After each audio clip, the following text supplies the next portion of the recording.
Matšpalli paneb mängu Unibet, mängijatelt mängijatele. Tere kallid tennisõbrad, Matšpalli podcast jätkab huvitavate inimeste intervjueerimist, kes antud hetkel või siis kunagi minevikus on Eesti tennises väga suurt rolli mänginud. Meie tänaseks külaliseks olgu öeldud, et minu nimi on Gunnar Leheste ja minu kaassajuht on endiselt Riho Kallus. Tere! Meie tänaseks külaliseks on endine Tenniseliidu president, praegu kogu Eesti sporti juhtiv Urmas Sõõrumaa. Tervist! Tere, tere! Kui palju tänapäeval mängite tennist? Üldsegi vähe, lihtsalt austusest selle ilusa ala vastu, et tennis on natuke teistmoodi liikumine ja ma liigun praegu rohkem edasi ja tagasi, aga kui peab külle peale samme tegema, et siis lihtsalt on üsna kerge vigastus tekkima ja sellepärast. Aga suvel kindlasti võtan reketi kätte ja mõne paaris mängu nagu tühja koha täidan ära. Millal viimane matš oli?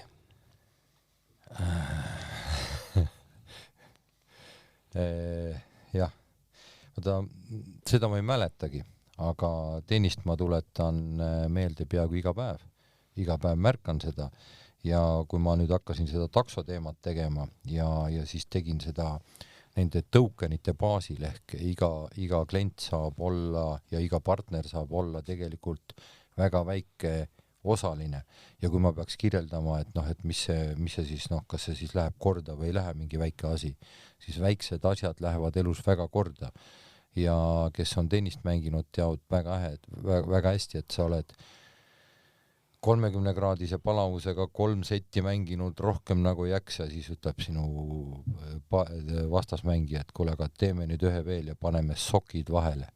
Ja uskuge, see mäng muutub täielikult. Jooned muutuvad oluliselt laiemaks või kitsamaks, tuul muutub hoopis teiseks, päike ja kõik sinu muud kogemused hakkavad hoopis teist rolli mängima, nii et selles mõttes on nagu hea näide näidata, et tegelikult ütleme väga väiksed nüansid mängivad elus rolli tennisnäite põhjal. Ja Urmas ütles praegu hästi, mul tuleb meelde ikkagi, et mul on üks võlg on väga klaarida. Ma just tulin praegu Madridi turniiri kommenteerimast koos Toomas Leiusega ja Toomas Leius palus sind soojalt tervitada, nii et tennisinimestel kogu aeg meeles. Jah, ja ütleme, et tennis on minu jaoks olnud ka viimastel päevadel jälle kuidagi huviorbiidis, sest minu paaris mängupartner Boris Becker kunagine tuli välja, et pannakse kinni. Kus sa taga mängist paari? Marbella tenniseklubi, ma olin Marbella selle Ponte Romano tenniseklubi liige ja siis seeniorid pidasid seal turniiri, nii et ma olen mänginud Beckeriga, Jannik Noaga, Mats Vilanderiga, McEnroega,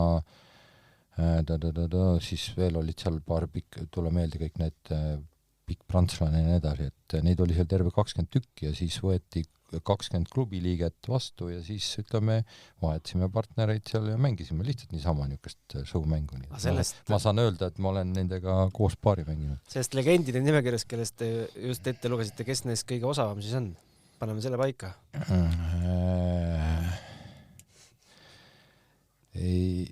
Kus ma nüüd niimoodi oskan öelda, aga ma arvan, et sümpaatia ikkagi langeb siin Beckeri poole peale, sellepärast, et omal ajal mängijana mäletame, kui osav oli, kui teda nägi üsna tihti võrguga nagu hoopis mitte vertikaal, aga horisontaalasendis oli tema pilt võrguga, nii et ta nagu oli selles mõttes nagu täitsa osav sell. Ja üli noorelt. Ja ütleme, et ja need mängud, mida nüüd siis hiljem nagu nad seeniorias mängivad, siis need on nad on ka paras naljameestel, et oskab väga hästi nalja teha seal väljakul peal niimoodi. Aga kui ma küsin, milline oli viimane mäng, mida te koha pealt vaatasite? Mul on tänaseni Monacos loos ja Nadali esimest 10 võitu ma nägin kõike seal.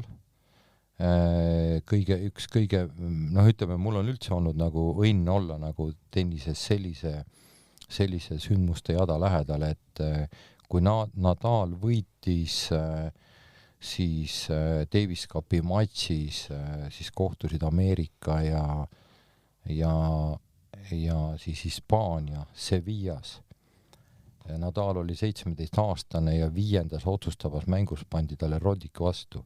Ja see, kuidas ta Roddikut lollitas, see oli nagu, ütleme, hämmastav. Jah, see kestis küll vist isegi 5 setti, aga no Roddick ei saanud minu meelest lõpuni aru, et Nadal mängib nagu teise käega või nagu ründab üldse teisele poole ja miks see kõik nii on ja nii edasi, ja peale seda kõike neid järgmiseid võite ja 10 tükki järjest näiteks seal Monacos, et olin alati ise kohal ja põhimõtteliselt üks põhjus ka, miks ma selle loosi endale soetasin sinna.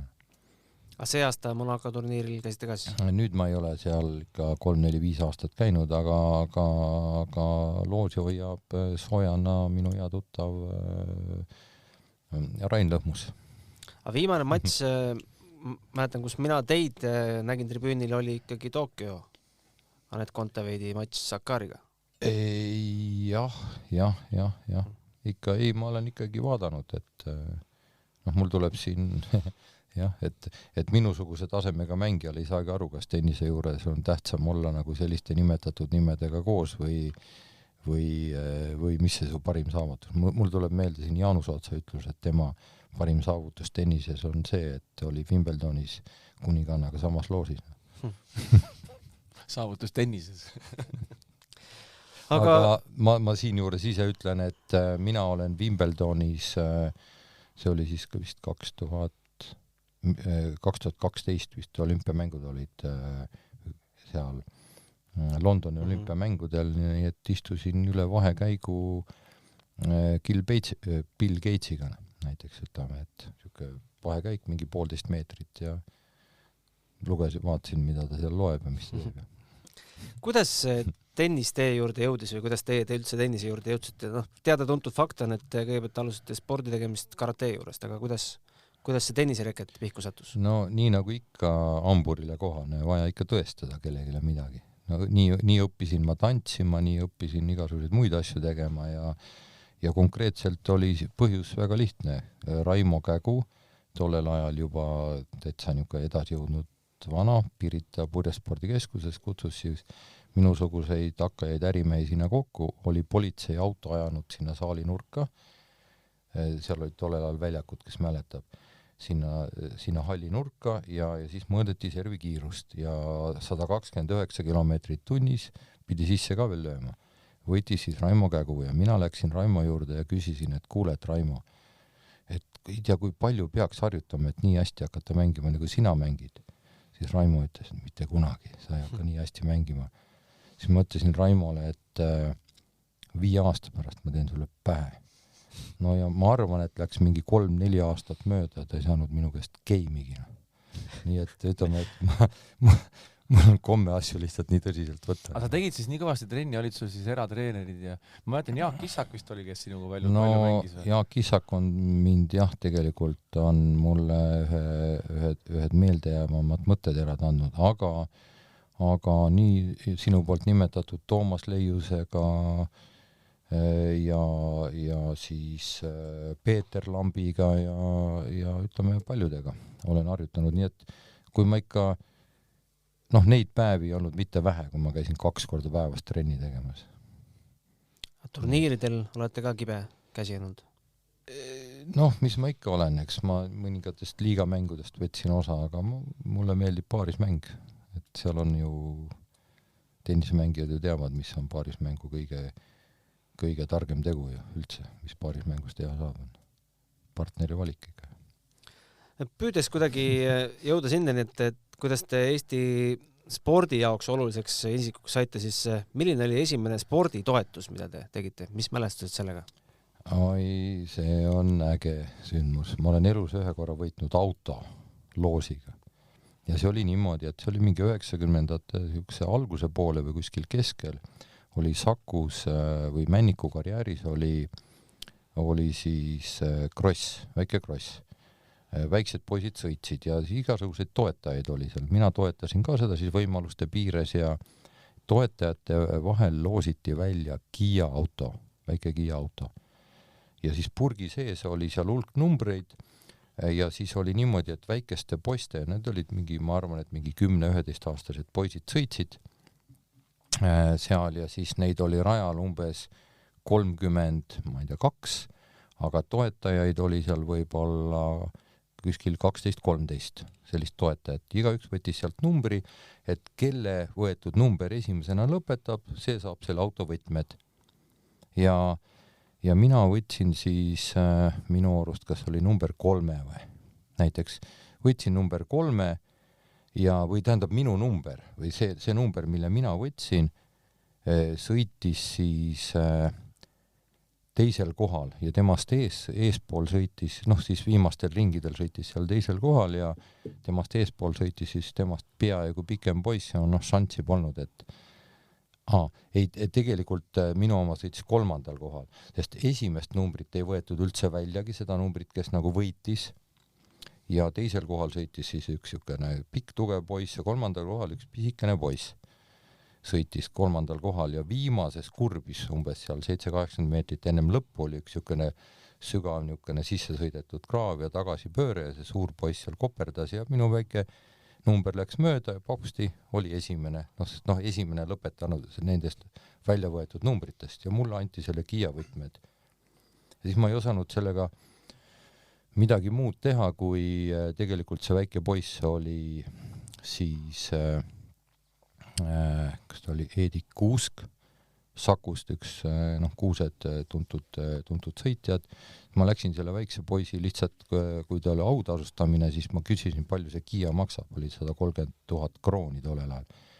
Läksin selle poisi juurde, ütlesin, et näed, pool on sinu, kuna et tänu sinule ma võitsin. Siis poiss sõitis mitu aastat ringi suure bussi külje peal või valge bussi külje peal oli, et minu esimene sponsor ja siis oli minu logo ja pilt. Kuhu see Eedik Kuusk jõudis motospordis? Eestist võitis ta kindlasti medaleid üksjagu, ma nüüd täpselt rahvusvahelist taset ei tea, aga see tähendab siis, et sinu esimene sponsoreerimine lõppes kasumiga, jah? Jah. Milline oli esimene alaliit, kes teid enda juurde kutsus? Võrkpall. Ja see lugu oli nagu niimoodi, et mul õnnestus olla võrkpalli taasloomise alguse juures, kus siis oli Pärnu võrkpalliklubi, seal oli 300 liiget, enamus lapsed ja minu arust oli seal 16 erinevat võistkonda, tüdrukud, poisid, erinevad vanusastmed, kellest 11 võistkonda olid Eesti meistrid. No ja mida sa veel tahad, siis võtsin need enda nagu sponsorluse alla ja sealt tulid kõik need Nõmsalud, Toobalid, kes minu arust kas 98. aastal siis kuskil Bangkoki juunioride kuskil MM-il seal saavutasid hea koha ja nii edasi. Et ja siis kuidagi viisi sattus siis, ma ei tea kumb ennem, kas see Aavo Keel vist tõenäoliselt ja siis oli Margus Niinemäe või Niinepuu või. Oli, ma mäletan, et oli esimene selline, kellega ma istusin vastumis ja kauplesin selle üle, et okei, et tule sealt Soomest tagasi, tule siia mängima. Et ja siis, et palju sa seal teenid, et umbes mingi 15 000 krooni vist 6 või midagi. Siis ma ütlesin, et kuule, et aga sa kulutad selle seal enamusi ära ka ja siis ma maksan sulle sama palju, tule siia.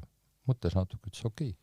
Tuli ja siis tulid järgmised ja siis tõime juba, mäletan, kuidas me tõime selle vanameistri Vilde, maailma üks paremaid siis blokeerijaid, tõime selle sinna noorte poiste sekka ja kuidas poisid algul, kui Vilde tuli seal pool tundi ennem sooja tegema ja pärast pool tundi ennem ennast seal painutas ja väänast, poisid käisid mööda, muigasid, vaatasid.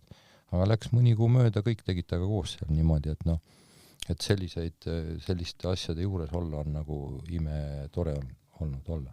Kui sellele võrkpalli ajale tagasi mõeldes, siis mida te peate Võrkpalliliidu tegemiste juures enda suurimaks töövõiduks? Mis märgi te maha jätsite? No ütleme ausalt,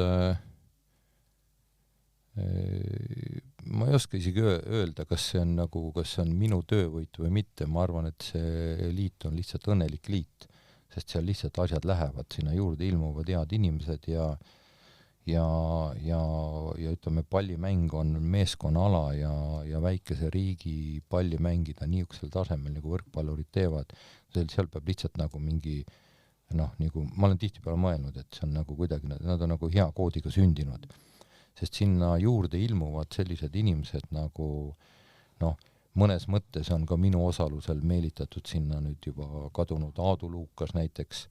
Mul oli Aadu Luukasega ju neid mänge mängida, sest ma nagu jagasin sporti rohkem kui tema ja kui esimesest 15 võrkpallivõistkonnast oli minu toetatud, sealhulgas 1. ja 3, siis mul oli hea panuseid panna sinna enam-vähem, et igal juhul võit tuleb, et Aadu käest niimoodi raha välja meelitada, et umbes, et see, kes võidab, et siis see 100 000 krooni, ma mäletan, et siis läks mingi noorte toetamiseks ja nii edasi, et kuna ma olin nagu lihtsalt selle asja sees nii palju. Ja pärast võrkpalli tuli kohe tennis? Siis tuli tennis, jah. Ja kes teid sinna kutsus? No ma arvan, et siis kes ta nüüd on, kes need niiditõmbajad, tulete mulle meelde sealt. Alo Ojassalu. Alo Ojassalu ja need niiditõmbajad mind nad sinna kutsusid ja ega ma natuke sattusin tundmatusse olukorda, sest et seal läks vahepeal, ütleme niimoodi, juristid abi vaja, et kui ma sattusin esimest korda nõukogu koosolekule, või üldkoosolekule, kus tulid üsna mitmeid juriste kohale. et aga mis on veel huvitav, et kindlasti on, mis võrkpallis nagu näiteks, ütleme, ma ei ole sellist ühe alaliidu tegevjuhti nagu Enn Vallimäe seal oli näinud. Nõukogu koosolekud kestsid 15 minutit. Ta leidis alati võimaluse kõikide küsimuste, mingi imeväel leidis ta nõukogu liikmetega võimaluse kuskil kohvikus kokku saada, kui ta vähegi tundis, et mingi punkt on kahtlane või tekitab vaidlusi. Ütleme, kõigil olid kõik selge nõukogu koosolekul, 15 minutit ja koosolek läbi. Tähendab, kuidagi ta suutis neid asju niimoodi ajada. Jah, aga siis tuli tennis, jah, ja siis see oli äge periood tegelikult. Aga räägime sellest valimisperioodist, et nagu ise nimetasid, juristid tulid mängu, et mis seal see vaidluskoht oli siis?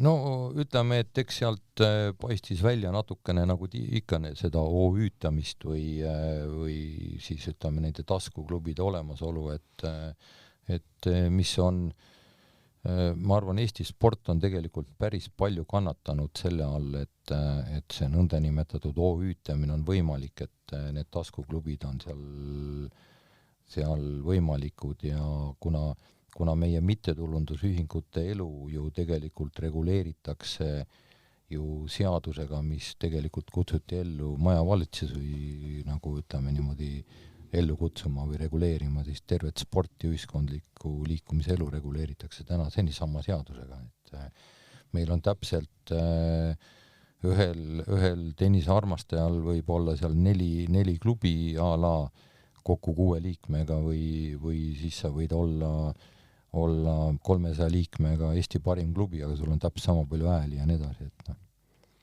Jah. Tenniseliidu juhiks asuti siis, millises seisus Eesti tennis oli, mis need murekohad olid, mida tuli käiselt üles keerata ja mida tuli lahendama hakata? Ütleme, tennise juures, eks ma jälgisin seda tennist tegelikult juba ju varem, sest ma ju toksisin seda natukene ja siis Endel Sihv ja Jaanus Otsa ja sellised ägedad mehed olid seal kogu aeg juures, aga kuidagi viisis, et kuidagi ikka kiratses ja ma ei saanud aru, millest see puudus seal on. Ja kui mind sinna kutsuti, siis ma läksin ikka, tegin nats ettevalmistavat tööd ka ja ma mäletan, et mul vähemalt ma lootsin, et mul oli sellist 5 suulist lubadust, et sellised tugevad firmad, see oli 2007, tulevad ja panevad mulle 1 miljoni krooni kaupa toetust ja nüüd ma hakkan, ma ei tea, mida kõike tegema.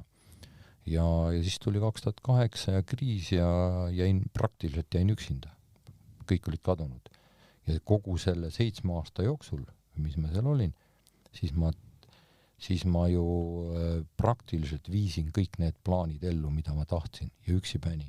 ja kõige raskemal ajal tegelikult ma lugesin kokku ise, et ma minu osalusel rajati vähemalt 29 siseväljakut näiteks kõige sellel kriisi ajal tegelikult.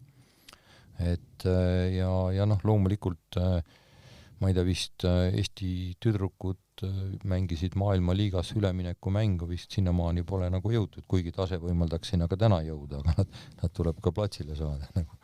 Jah, Belgia vastu, jah. No Riho, sina olid enne Urmase tulekut tenniseliidus olid ka peale. Kas Eesti tennis kiratses siis? No ma igal juhul mäletan seda, kuidas kõik olid väga-väga erutatud sel hetkel, kui Urmas presidendiks sai ja meil Urmasega on seal ka ühiseid mälestusi. Mina olin ju selle turniiri direktor veel, kui me 2007 Eesti meistrivõistlusi Kadriorus tegime ja see oli vahva uhke üritus. Ma veel mäletan, Eesti Kergejõustikuliidu president Erich Teigamägi helistas mulle ja küsis, et mida te seal Kadriorus teete, et mul on siin kergejõustiku rahvusvaheline võistlus ja kõik publik on teil seal Kadriorus. Et see oli ikka vahva. Ma mäletan, seal ikka paar tuhat inimest oli vist seal peaaegu kohal.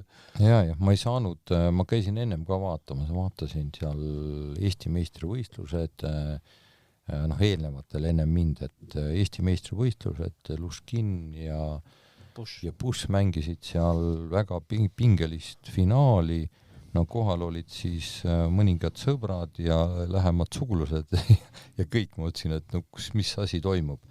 Ja mul on üks väga meelde jäänud, et ma suutsin Eesti tolleaegse tennise põlvkonna vahetuse korraldada väljaku peal. Et ma praktiliselt, ajasin kokku sinna kõik 35-aastased tolleaegsed Luškinid, Bushid, Vahkalid, tõin need kohale, siis vastas olid siis Sopid, Ivanovid, Põldmad ja nii edasi. Ja mingisuguse loosi tahtel nad kõik sattusid veerandfinaalis kokku ja noored võtsid platsi peal, võtsid võimu üle.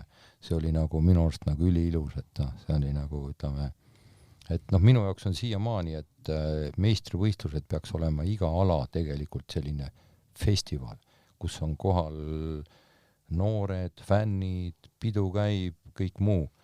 Aga nüüd tänapäeval näeme jälle tihtipeale, et karikas antakse kuskilt sealt fooni vahelt seal kuskilt niimoodi.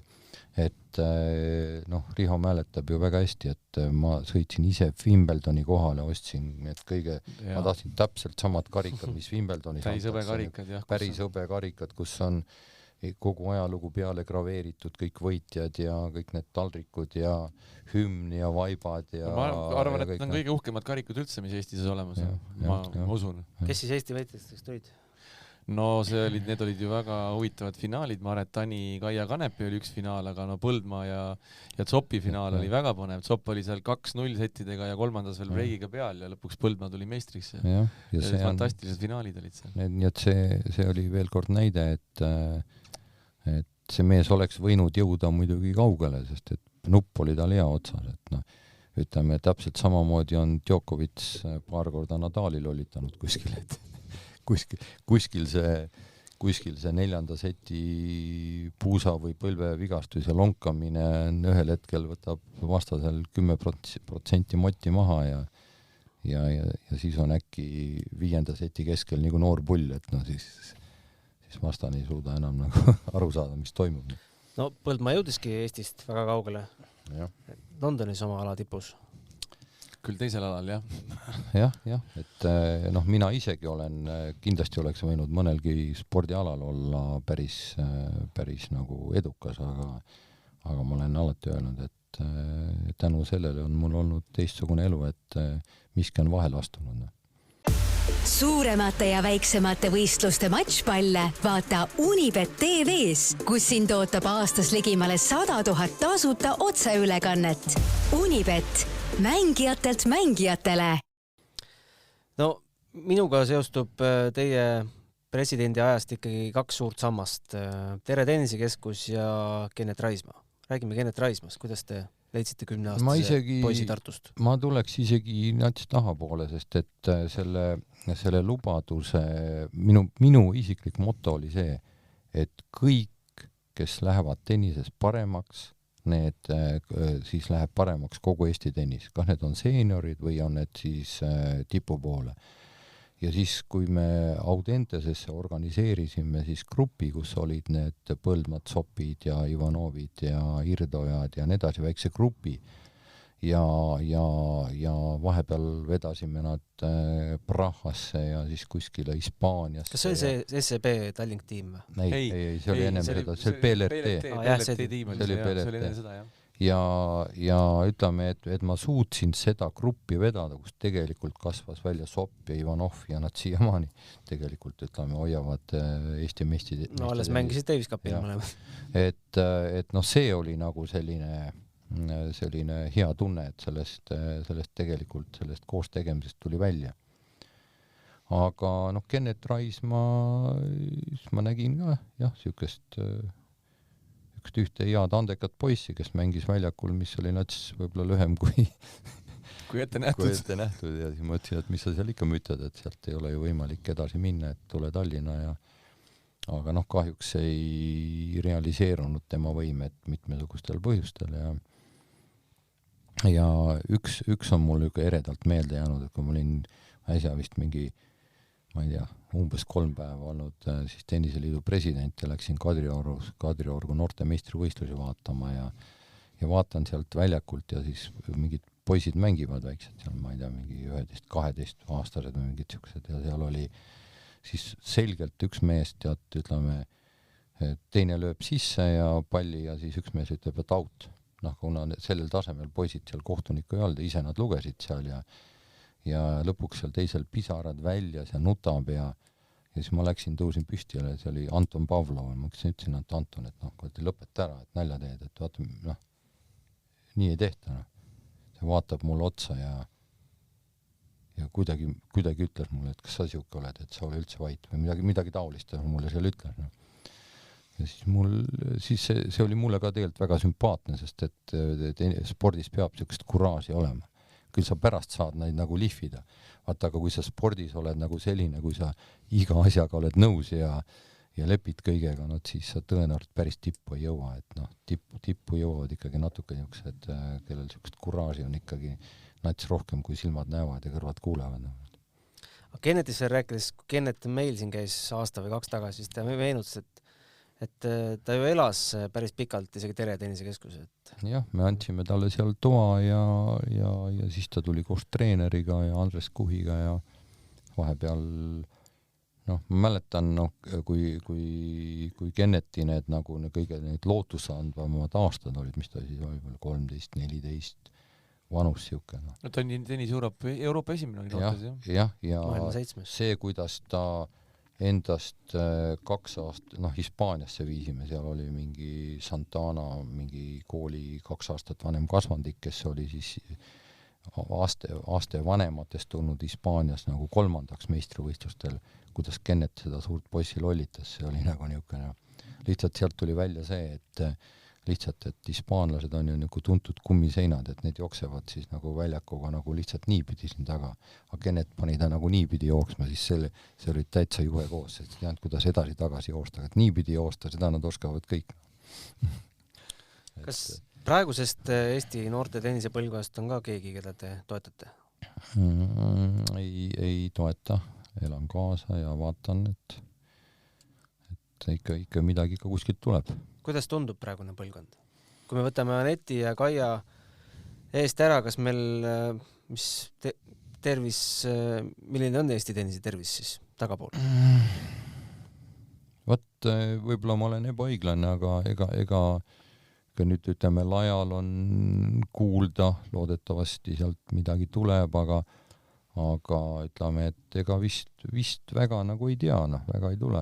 Tennises on kunagi ma uurisin ja vaatasin ka ju, mis eeldus ja millal sa kus pead olema ja nii edasi, et noh, tennises on ikka, kui sa 19-20 aastaselt ei ole esikümnes, siis esinumbriks sul asja ei ole, lihtsalt põhimõtteliselt niimoodi, et nüüd noh, mõni üksik nagu, vaata, Anett on ka ikkagi suhteliselt hilja tõusma hakanud ja nii edasi, et tavaliselt tüdrukud teevad seda juba 17-18 aastaselt, et on seal juba seal päris tipu lähedal, et kes tahavad esinumbriks saada.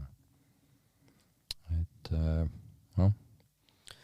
Tere tennisekeskuse ehitamisega, millised on erinevad mälestused? Sa ikka kasutad vale nime, nüüd on see Forus tennis. No, nüüd on Forus, jah. Pikalt oli Tere. Pikalt oli, jah. Ja. Et minu komme on nii, nagu ma teen Rotermanni, nii nagu ma tegin tennisekeskust, nii nagu ma neid kõiki muid asju teinud olen, ma nagu kipun nagu natuke nagu liiga hästi tegema. Et ma ju kulutasin sama suure keskuse nagu Tallinki keskus, näiteks on seal Lasnamäel vähemalt 3-4 korda rohkem raha. Lihtsalt ütleme, mul tualett peab olema nagu Swiss hotellis, spa umbes samasugune, valgust peab olema ikka vähemalt, ma ei tea, 1000 luksi, väljak peab olema selline, mis on nii noortele, vanadele, profidele, amatööridele ja põlved ei lähe seal esimese 10 aastaga läbi ja nii edasi, et võtta ja ütleme, et kõik need asjad on nagu, ütleme, läksid väga kalliks maksma, nii et ma ütlen, et spordi alla ma olen ka 30 miljonit eurot raha pannud, mis ütleme, et ei tule kunagi tagasi, sest ega üks spordikeskus, kui ta jõuab üleval pidada ainult oma selle haldamise seal, siis on nagu väga hästi, et ei pea peale maksma, see on maksimum, mida Eesti spordirajatise haldamisel üldse saavutada saab. Meenutage mulle, mis seal Tondi tennisekeskuse asemel ennem oli? Seal olid kasarmud, sellised roiskunud tiigid, kus seest võisid leida nii koerte kui inimese konte, A-sotsiaalid elasid, tegid lõket, ühesõnaga niisugune halva kuulsusega ala. Aga nüüd on ta, ma arvan, et tast saab üks mõnusamaid kohti üldse nagu Tallinna linna suht kohta keskel. Kas oli variant, et see tennisekeskus tuleb ka kuskile mujale Tallinnas? Miski pärast, eks ma ennem vist sattusin Audentesesse vist üle tee või vist natsi ennem olin Audentes või kõigepealt ma tegin esimese kasarmu korda juba 1995, mis on sealt üle tee see Tammsaare 25 aadress. Siis ma sattusin oma Audentese kooli otsingul, sattusin Audentesesse, suuresti minu initsiatiivil rajatud siis koos Rain Lõhmuse ja Eldur Meeritsaga ja siis sattus sealt selline plats, mis tundus parasjagu sobilik spordiväljakuks seal kasarmute hoovis, siis mis nagu algul nagu tee peale välja ei paistnud ja siis hakkasin sinna sättima ja nii ta tuligi. Millisena te Tenniseliidu enda valitsemise lõppu mäletate, kui Enbant hakkas tulema ja niited nõbama? Mul oli nagu, ütleme, et lähkusin sealt hästi hea kerge tundega, sest et kippus tulema sinna pujanitsemine sisse. Nimelt seda, et kui sa tegeled laia pinnaga, minu põhimõte oli nii, et iga tennist mängiv inimene, mida lähemal ta on tennisele, mida rohkem ta mängib, sealhulgas ka seeniorid ja lapsevanemad, seda laiem põhi tekib tennisele juurde. Aga siis tuli Enbant oma initsiatiiviga ja mis oli väga vajalik muidugi, aga hakkas korjama neid juba pead kergitanud nuppe ja tegi SCB Tallink tiimi. No ja kui lõpuks saad juba vaadata, hakkab see lõhn tulema, et kes nüüd tuleb, mis võistlustele mängima, kas tulevad VETCAPi mängima või mitte, see sõltub kõik, ütleme, peasponsori Nats Subast ja muust asjast, siis ma ütlesin, ütleme, et ma seda rumalat sõna kasutama ütlesin, et aga viisakam sõna on see, et kas see oli vist Tiit Vähi, kes ütles, et Urmas Sõõrumaa astub tagasi, et Eesti tennis saaks minna edasi. Et lihtsalt tegin niisuguse lükke, et pole ju mõtet pujanitseda siin. Ma ju läksin sinna ju tegelikult, kui inimesed tulid saali koos mingite juristidega, ma ütlesin, et tead ausalt öeldes. Ja ma olen oma iseloomult ka tegelikult selline inimene, et mul jätkub seda kirge ja võhma kuskil 5-7 aastat, et siis, kui siis midagi juhtunud ei ole, siis tulgu tehku teised mehed. Aga juhtus palju? No, ütleme, et palju juhtus. Olen ise rahul vähemalt. Kuidas te vaatate hetkel sellele olukorrale, et me ei saa oma parimaid naismängijaid kokku? See on paratamatu. Mina ei saanud ka algul aru, kui ma tennise juurde sattusin, siis mul oli kõigepealt sattusid siis ülemaailmsele siis selle tennise aasta koosolekule ja seal tuleb sulle vastu mingisugune Aafrika vana ja ütleb, et tere, et mina olen selle riigi president juba näiteks 55 aastat. Ma mõtlesin, et kuidas see asi siis nii saab toimuda, et keegi on 50 aastat, keegi on 30 aastat oma riigi mingit tenniselu juhtinud, et kuidas see nagu nii on ja see oli nagu üks niisugune arusaamatu asi. Teine oli see, et ma ei mäleta ta nime, aga üks sportlased on küllaltki sellised, kuidas nimetatakse. Ma ei tahaks isegi öelda, et ego on eluks väga normaalne asi, aga see iseloomustavad egoistlikud, et kui ta ei oleks seda, siis ta ei saaks ka võib-olla neid tulemusi, ta ei lööks maailmas läbi. Liiga head inimesed sellises konkurentsis tihtipeale läbi ei löö. Ja oli üks Taani tennisemängija, kes siis oli olnud 10 aastat oli maailma esisajas olnud, aga mitte kunagi oma riigi eest mänginud, sellepärast et umbes 16-aastaselt tekkis tal siuke tunne, et kõik on talle ümberringi võlgu ja kõik ei ole tema talenti pidevalt või piisavalt tähele pannud ja siis tema nüüd nagu käitub ise niipidi, et see on sportlase juures üsna nagu tihti see, et tihtipeale on sul kuskil 3, 14, 15 aastaselt seal 4-5 enam-vähem samal tasemel asju, siis kui sa süsteemselt juhid, et siis sa enam-vähem kasutad kõiki või suhtud kõigile enam-vähem õiglaselt ja võrdselt, aga üks tõstab neist pea püsti ja siis sa arvab, et aga ma olen kogu aeg nii arvanud, et ma olen teistest peaaegu parem. Aga kõik nad arvasid ühel hetkel samamoodi. Aga ühel õnnestus, siis pärast kuidas ta nüüd siis suhtub kogu sellesse süsteemi.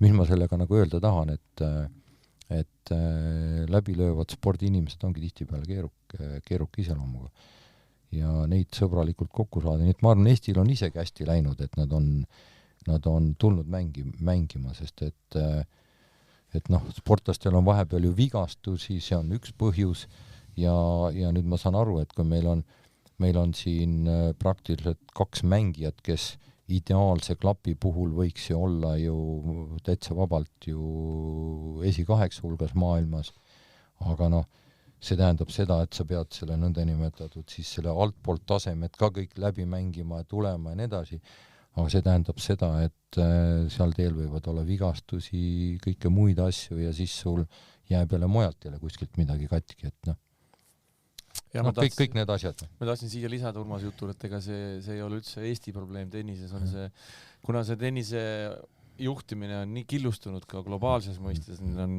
ATP, VTA, siis on ITF, nüüd on kõik Grand Slamid võtavad siin omaette sõna, seesama teema ju siin ka venelaste ja Valgevene sportlastega, et ega neid tennisistega teistest riikidest ja tennisel on sama häda, siis on need Lever Cupid, Hopman Cupid, Davis Cupid, Fed Cupid, Billie Jean King Cupid, see on ka juba nii segaseks läinud, et ütleme nii, et seal on juba juure tasandil väga palju probleeme. Kahjuks. Ma sain, kui mina olin president, siis ma sain väga hästi läbi rahvusvahelise alaliidu juhtide ja niiditõmbajatega, Ritsi Bitiga ja nii edasi. Ja vaadates seda, kuidas ITF käib ja kaupleb omale mingid aegu ja võimalusi ATP käest ja nii edasi, ütlesin, lõpetage ära nalja, tehke ise enda oma.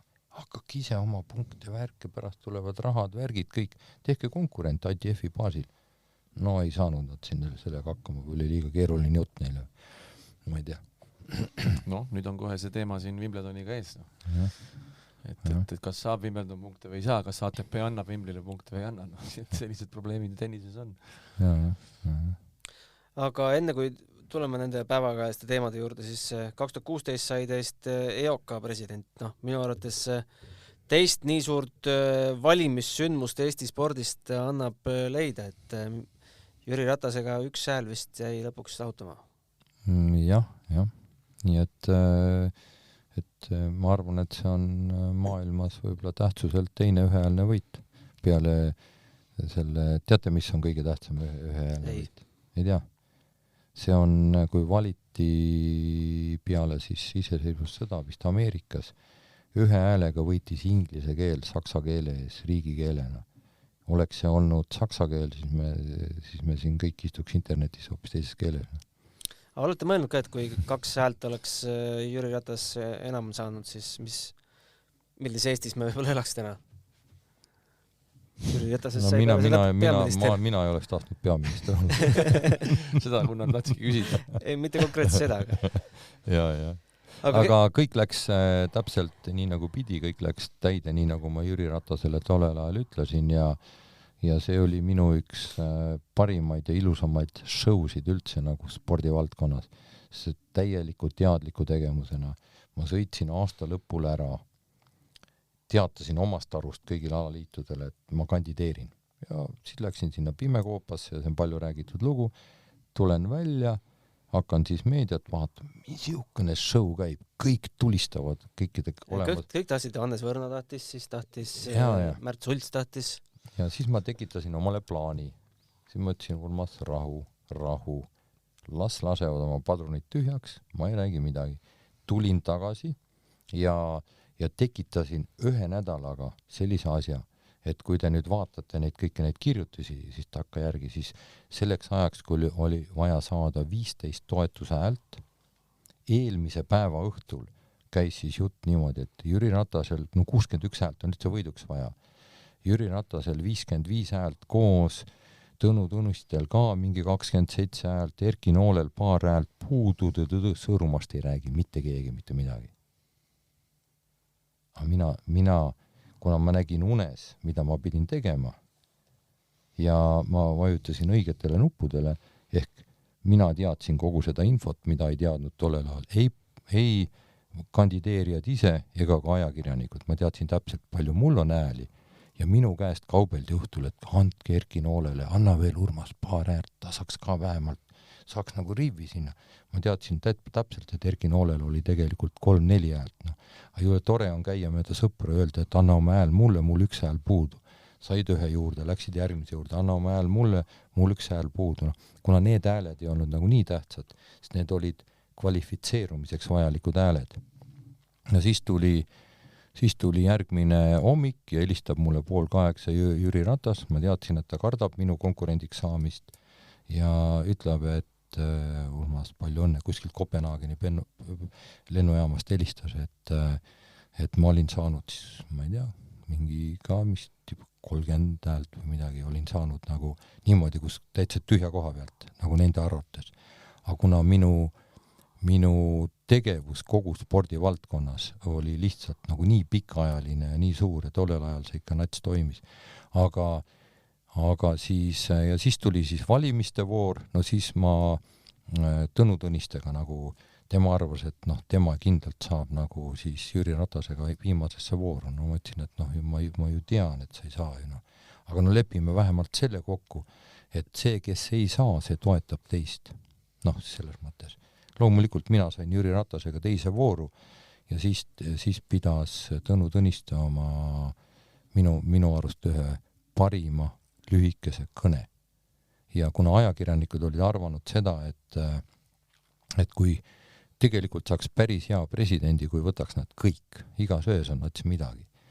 Ja Tõnu Tõniste tõusis püsti ja ütles 1 lause. Tähendab, Jüri Ratasel oli vaja saada saalist 6 häält 20 mingist 7, mis olid nagu Tõnu taga. Nii. Ja ta sai ainult 5. Ja Tõnu tõusis püsti ja ütles, et näed, et siin tegelikult, kui meid kõik kokku panna, siis on arvatud, et võiks saada 100% presidendi. Aga kuna 100 nagunii ei saa, siis andke minu Tõnu hääled Urmasele, siis saate vähemalt 2/3. Ja sealt täpselt need hääled nagu tulidki nagu niisugused nagu. Et niisugused, huvitav. Aga peale mind läks tuksi, siis peale minu üheliselt võitu läks siis tuksi presidendivalimised Eestis, kogu see valitsemine, Ameerika sai Trumpi ja nii edasi, nii et see väike tiiva Urmas, aga kui sa nüüd juhid kogu Eesti sporti, kas sul on omad sellised lemmikalad ka või midagi, mida sa rohkem jälgid või vaatad või kellele kaasa elad või? Sa ei saa öelda muidugi, sa pead ju kõik esindama. Ei, eks peaks kõik ja tegelikult ongi paljud huvitavad alad, mida peab lihtsalt proovima, nii et ma käisin ka näiteks proovisin vehklemist ja eks alad ikka lähevad rohkem hinge, mis lähevad ka Eesti inimesele hinge. Noh, kindlasti nende hulgas on tennis, kindlasti nende hulgas on pallimängud, vehklemine, noh. Laskesuusk on Eesti rahvusport. See on üks viimase aja üllatusi, et võtad kokku, see on täpselt nagu, mina ütlen, see on nagu bensiiniäri või kütuseäri, et võtad siis ühe komponendi ja teise komponendi ja valad ühte pütti, noh, mõlemad on niisugused peaaegu et mõttetud, noh, paned ühte pütti kokku ja sealt tekib äri. Ja selles suusatamises on ka niimoodi, et noh, kujutage pilti, suusatavad seal, ütleme, 50 kilti, esimese 10 kildi pealt lähevad 5 meest eest ära ja enam-vähem kõigil on selge, et keegi neist sealt võidab. Ja siis on ja nagu ei huvitagi kedagi, siis võtad laskmise, mida huvitab veel vähem inimesi, ja siis paned need 2 asja kokku ja siuke möll käib, et oi, noh, et minu meelest täitsa äge. Te olete ka varem öelnud ja siin ka laua taga ütlesite, et keskmine aeg ühte alaliitu valitseda on 5-7 aastat. No EOK-ga tuleb kindlasti 8. No see valimise kord on jah seal selline ja üldse me ütleme see 2 piiri midagi juhtida üle 2 nagu perioodi on ohtlik, nagu me näeme, et kõik need riigid on oma juhtimisega tuksis, kus pealikud on üle 2 perioodi ja no meil on üks alaliit, kus on president juba varsti 30 aastat. Noh, tegelikult nii palju ei ole, vahepeal teised said ka proovida. Aga. Noh, on ka siis erandeid, noh, näiteks. Aga sul on siis kindel, et sa ei kandideeri enam, jah? Ei, mina kindlasti ei kandideeri. Mis need uued väljakutsed siis tulevad spordis? Muuseas väga palju spordis, et kui üldse Eesti riik minu teeneid vajab ja kui mul jätkub nagu vaimujõudu kuskile midagi mõjutada või teha, siis on see haridusreform. Me kasvatame täna vaimselt ja füüsiliselt haigeid inimesi, mida isegi sportides ei õnnestu terveks ravida. Inimese elukaarel on üks periood ja see on kooliaeg, kus saab öelda, et sa pead õppima selgeks võõrkeele, üldse pead kooli minema, pead kujundama need harjumused ja pead tegema neid. Ülejäänud elu saad ainult plakateid kleepida, nende pealt lugeda. Mingit vormi sundida kedagi ei ole. Harjumusi õppima. No räägime ikkagi päevakajalistest teemadest ka, et 3. märtsil tegite enda Facebooki lehel postituse, kus siis te küll otseselt ei öelnud Eesti sportlastele, et Venemaa ja Valgevene sportlastega ei tohiks maadelda, aga andsite sellise sõbraliku soovituse. Kuidas teile tundub, tennises on seda kerge või raske teha? See ei ole üldse mingit raskust. No, ma pean väga lugu nii Nadalist kui Djokovicist ja kui see lugupidamine kellegile midagi maksab, siis peale seda vähemalt tänast pealkirja ma ei lugenud küll sisu, et nad seal kuidagi olid nördinud, et Vene sportlasi kuskile ei lubata Wimbledoni ja nii edasi. Siis ma ütlen, see on täis möga.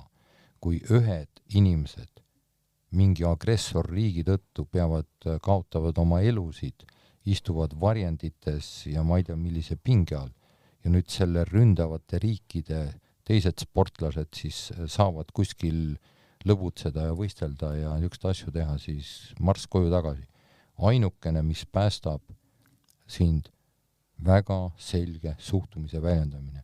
Kui sa teatad, et sa sellest, mida sa arvad, mõistad selle agressorriigi ja selle juhtimise hukka, see tähendab seda, et sa ei tohi, sul ei ole ka võimalust selle riigi lipu all enam minema võistlema. Kui seni, kuni seda tehtud ei ole, siis marss koju tagasi ja ole seal, sest nii nagu ütleb ka mõningad targad raamatud ütlevad, et loevad ka nii tahtlikult kui ka tahtmatud tehtud teod, nii teadlikult kui ka teadmata tehtud teod. Et kui me ikkagi, kui meie hinges selle agressorriigi hümn lööb hinge helisema, järelikult ma olen selle niimoodi kaaskaaslane, praktiliselt nende otsuste kaaskaaslane. Siin ei ole mingit varianti minu jaoks vähemalt, selge pilt ka. No Wimbledon vist ikkagi ei küsi seda allkirja agressorriigi hukkamõistmiseks, et kuidas Wimbledoni otsused te suhtute, et kõiki ühe vitsaga lüüa? venelasi. Et ta neid ei luba sinna. Jah. Täiesti tervitatav. Täiesti tervitatav ja ma ei ole ka minu meelest täiesti tervitatav ja selles mõttes, et mis on teised variandid siis? Hakata mingit pläma ajama, nagu terve Euroopa praegult ajab või? Ühest küljest loeme siin ju ala Rumeenia ja ei saa ju, tähendab Vene gaasita ja naftata siin kuidagi hakkama ja nii edasi. Aga kui oma lähedasi, ütleme niimoodi piltlikult tapetakse, vägistatakse, küll siis hakkama saad. Kas sa pead siis seda ootama või suudad otsuseid teha siis mingil muul? Jah, ma just mõtlesin selle jutu peale edasi, et kuna see nii-öelda pehme otsus on tulnud täna VTA-lt ja ATP-lt, siis sa paned sellega ka ülikeerulisse olukorda kõik ülejäänud sportlased, et kui siin on ka juttu olnud sellest, et kas a la lähed mängima selle mängija vastu või mitte, et ütleme, et piltlikult öeldes Kaial ja Anetil on ka võimalik valida, kas sa lähed mängima või sa paned oma karjääri pausile, põhimõtteliselt sul ei olegi muud varianti, et siis tekib juba teistel mängijatel see nii-öelda keeruline olukord, et vaata selleks, et ütleme, et on ju niisugune mingi ütlemine, et süsteemid räägivad oma keelt ja kui üksik sportlane hakkab oma keelt rääkima, et öeldakse, et sa võid ju karule küll varba peale pissida, aga selleks peaks vähemalt elevant olema. Põhimõtteliselt, et kui sa selle oma isikliku trotsi ja otsuse välja kannad, et siis sa võid ju seda mängida.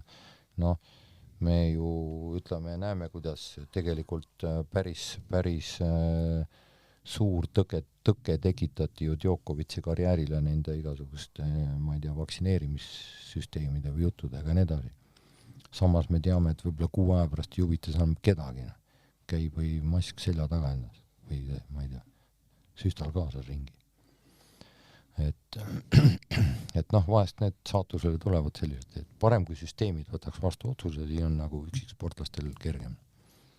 Aga äkki kui üksik sportlane, ütleme, et Anett võtab selle enda peale, esimesena loobub, siis loobub ka teine, 3., 4.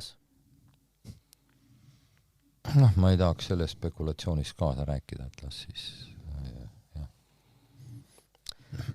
Aga selge, märkamatult on meil 50 minutit täis saanud jutuajamist, oli väga huvitav, läks väga kiirelt, nagu huvitavate vestlustega tavaliselt läheb. Suur tänu, Urmas, et te saite täna aega meie Parda tänava stuudiosse tulla. Jäi midagi kripeldama, mida tahaks veel välja öelda?